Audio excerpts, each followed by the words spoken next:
Thank you to the Working Families Party for sponsoring this video. If you would like to see more videos and articles like this, be sure to check out their Substack listed down below. Your D&D game may have kingdoms, dragons, monsters, and magic items, but does it have a loctician? Now, I'm assuming that not everyone in your world is walking around with a straight bob like Edna Mole, so there has to be people out there with curlier and kinkier textured hair. So, who's doing their hair? Does your D&D world have a loctician? Now, I know some of you might be thinking, Daniel, that is the least of my concerns of when I'm creating a world in my TTRPG, and I completely understand that. However, I want you to think about that question, because that question is actually asking you something deeper about your approach to world building and your approach to storytelling in general. You see, what we're talking about is something that you can't really replicate with dice rolls or a specific mechanic. What we're talking about is replicating the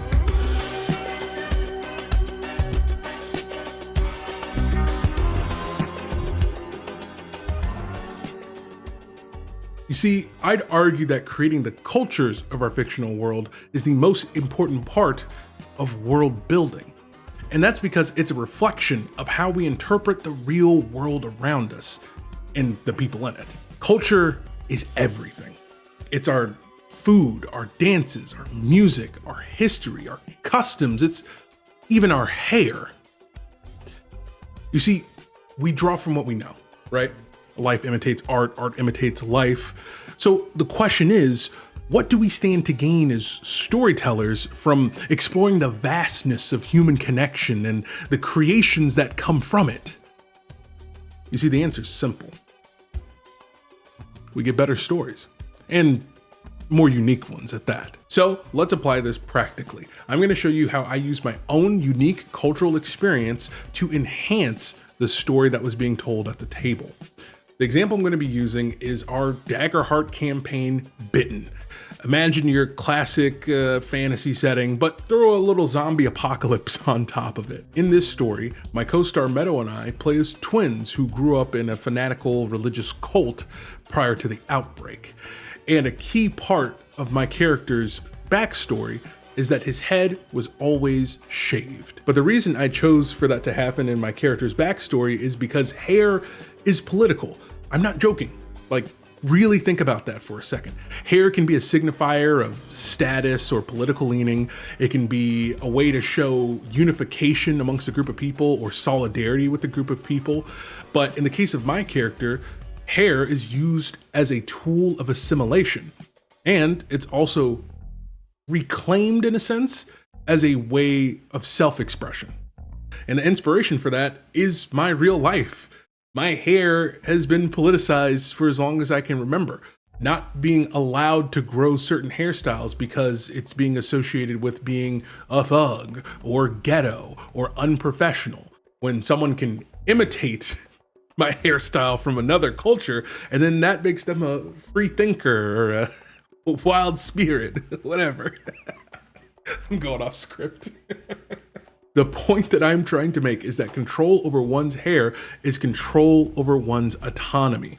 The fictional cult in our game forcing my character to shave his head is a reflection of how the society that I currently live in does whatever it can to assimilate individuals into specific hegemonic beauty standards.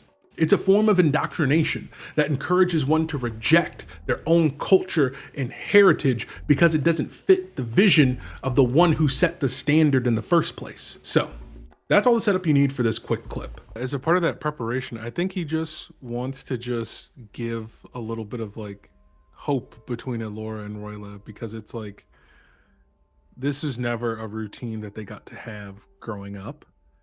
And especially with like Royla never got to have hair, so like being able to have his sister be able to then twist his hair in return is like symbolically a very big thing, as they're just working on that. And he's coiling the hair with the beeswax going on, and then he has the mage hand going and a little bit of telekinesis at the same time, just working You're on other getting strands. much better at this, actually. Oh, thank you. You know, I'm just trying. I think your mage Thanks, hand is still a bit clumsy. I keep feeling like a sharp tug, but it's okay, it's yeah, good. well, you know, It's right. Feels like something you do when you're worried we're not going to get a chance to do it again? I don't know what you're talking about. All right. You never know what I'm talking about, but I'm talking to you. Okay, so I'm going to go off script here for a bit because I really need you all to understand how much this scene meant to us being there. Between myself, Meadow, and Noir, who was at the table, we are all Black. And the connection between getting your hair done and by someone you care about, it's something you can't quantify. It's a feeling you can't replicate because it's so authentic. It's an authentic cultural experience. My mother is a licensed cosmetologist. Ever since I was a kid, as long as I can remember, she's always been the one who did my hair, right? I retwist my wife's hair, right? The connection between working on someone else's scalp is deeper. It's cultural, it's community. It's being able to connect. It's a form of intimacy. It's a form of care. It means so much, and it's something that wouldn't have happened if we weren't at the table. If we weren't bringing our own unique cultural experiences, we wouldn't have that moment between those two characters to show that bond. That's why when people say things like, diversity at the table is so important, this is why. This is why I'm asking the question about, does your world have locticians? Because how willing are you to go to understand and just immerse yourself in the culture of others, the diversity that's out there, to enhance and enrich the stories that you're telling? It is about the loctician, but it's not. It could be anything. It could be a specific form of dance. It could be a specific type of music. It could be a specific instrument that culturally means so much to somebody.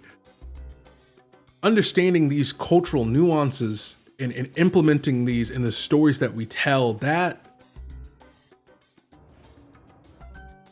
means so much that I can't even put into words. So again, does your world have a loctician? Not. Why? Because culture is everything. And it is the key ingredient that I think can make any story great.